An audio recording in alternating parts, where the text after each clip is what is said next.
వారాంతపు సమావేశానికి ఇచ్చేసినటువంటి party secretaries అందరికీ నా ప్రత్యేక ధన్యవాదాలు. ఈరోజు రాష్ట్రీయ ప్రజా కాంగ్రెస్ పార్టీ రోజు రోజుకి ప్రజల హృదయాల్లో నాటుకుపోతుంది. మనం చాలా గర్వంగా ఫీల్ అవ్వాల్సినటువంటి విషయం ఏంటంటే, ఈ భారతదేశ చరిత్రలోనే ప్రతి వారం ప్రజా సమస్యల మీద విషయాలను చర్చించుకుంటూ ఆ సమస్యల్ని ప్రభుత్వం దృష్టికి తీసుకువెళ్తున్నటువంటి వారాంతపు సమావేశాలు నిర్వహించుకుంటూ ఒక గొప్ప ఆదర్శాన్ని చాటుతున్నటువంటి ఏకైక రాజకీయ పార్టీ భారతదేశంలోనే రాష్ట్రీయ ప్రజా కాంగ్రెస్ పార్టీ అని ఈ సందర్భంగా నేను ఎంతో గర్వంగా చెప్పుకుంటున్నాను. అదేవిధంగా ఈరోజు రాజమండ్రిలో కొంతమంది ప్రముఖులు తెలుగుదేశం పార్టీ నుంచి కావచ్చు, లేదా వైఎస్ఆర్సీపీ పార్టీ నుంచి కావచ్చు, ఇతర రాజకీయ పార్టీల నుంచి కావచ్చు, ఏ పార్టీ నుంచి అయినా సరే నాకు ఓటు వేయండి అని ప్రజల దగ్గరికి వస్తున్నారు. అసలు రాష్ట్రీయ ప్రజా కాంగ్రెస్ పార్టీ ఒకటే అడుగుతుంది, మీకు ఎందుకు ఓటు వేయాలి, ఈ రాజమండ్రికి మీరు ఏం చేశారు, మీరు ఏం అభివృద్ధి చేశారు.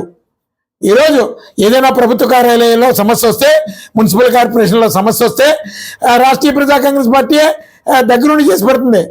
ఒక తహసీల్దార్ గారి కార్యాలయంలో ఏదైనా సమస్య ఉంటే రాష్ట్రీయ ప్రజా కాంగ్రెస్ పార్టీ వాళ్ళకి వెన్నంటి చేసి పెడుతుంది. అలాగే ఒక పోలీస్ స్టేషన్లో కానీ, అలాగే ప్రభుత్వ ఆసుపత్రుల్లో కానీ ఇలాంటి ఏదైనా సరే రాష్ట్రీయ ప్రజా కాంగ్రెస్ పార్టీ చేసి పెడుతుంది. మీరు ఓట్లు వేయించుకొని మీరు గద్దెనెక్కి ఈ రాజమండ్రి ఏ సమస్యని మీరు పట్టించుకోకుండా ప్రజల్ని మీరు అమాయకులుగా మార్చి ప్రజల్ని బానిసలుగా మీరు ఉపయోగించుకుంటున్నారు. మళ్ళా సిగ్గు లేకుండా 5 ఏళ్ళు అయింది. 5 ఏళ్ల క్రితం ఎలా అయితే ఈ రాజమండ్రి ఉందో ఈరోజు కూడా అదే పరిస్థితి. క్వారీ ప్రాంతం దగ్గర నుంచి ILTD దాకా ఇటు కాతే మల్లపేట వరకు ఏ మూలైనా సరే నేను అభివృద్ధి చేశాను అని చూపించుకోగలిగినటువంటి ఒక్క నాయకుడు, ఎమ్మెల్యే కానీ ఎంపీ కానీ దమ్మున్నటువంటి నాయకుడు వచ్చి చర్చకు సిద్ధపడమనండి.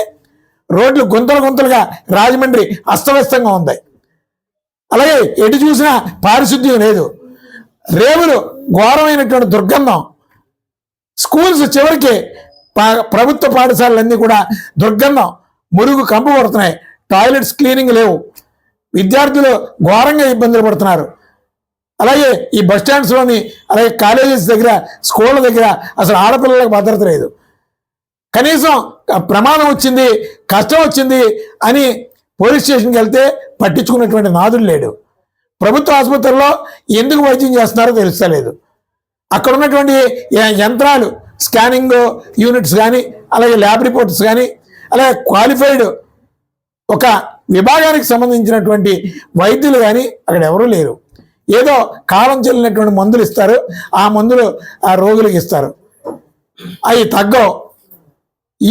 దీని మీద ఎమ్మెల్యేకి చిత్తశుద్ధి ఉండదు, ఇక్కడ పార్లమెంట్ మెంబర్కి చిత్తశుద్ధి ఉండదు. ఇలాంటి వాళ్ళకు ఓట్లు వేసి గెలిపించుకుంటే మరో 5 ఏళ్ళు కూడా ఇదే పరిస్థితి ఉంటుంది. ఈసారి రాజమండ్రి తలరాతలో రాష్ట్రీయ పార్టీ ప్రజా కాంగ్రెస్ పార్టీ మారుస్తుంది. ఇక్కడ పేదరికం లేనటువంటి ఒక మంచి రోజు ఈ 5 ఏళ్లలో తీసుకురావడానికి రాష్ట్రీయ ప్రజా కాంగ్రెస్ పార్టీ దగ్గర ఒక ప్రణాళిక ఉంది. అలాగే యువతకి ఒక గొప్ప ఉపాధి అవకాశాలని మేము మెరుగుపరుస్తాం.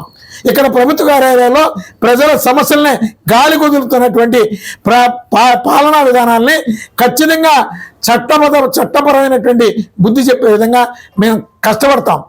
ఏ పోలీస్ స్టేషన్లో అయినా సరే హక్కులు దుర్వినియోగం అయితే రాష్ట్రీయ ప్రజా కాంగ్రెస్ పార్టీ వెన్నంటూ ఉంటుంది. అలాగే ఈ రాజమండ్రిలో ఉన్నటువంటి జనాభాలో అత్యధిక శాతం పేదరికం ఉంది. పేదరికం లేనటువంటి ఒక గొప్ప సమాజాన్ని రాష్ట్రీయ ప్రజా కాంగ్రెస్ పార్టీ తీసుకొస్తుంది. ఆ దమ్ము సత్తా ఒక రాష్ట్రీయ ప్రజా కాంగ్రెస్ పార్టీగా ఉంది. ప్రజలు దోచుకుని తినేటటువంటి ఈ పార్టీలకి, మీ ఇళ్ల ముందుకు వస్తున్నటువంటి ఈ పార్టీలకి బుద్ధి చెప్పడానికి రాష్ట్రీయ ప్రజా కాంగ్రెస్ పార్టీకి పట్టం కట్టమని రాజకీయాలకు అతీతంగా ఈ రాజమండ్రి ప్రజానికాన్ని రాష్ట్రీయ ప్రజా కాంగ్రెస్ పార్టీ వేడుకుంటుంది.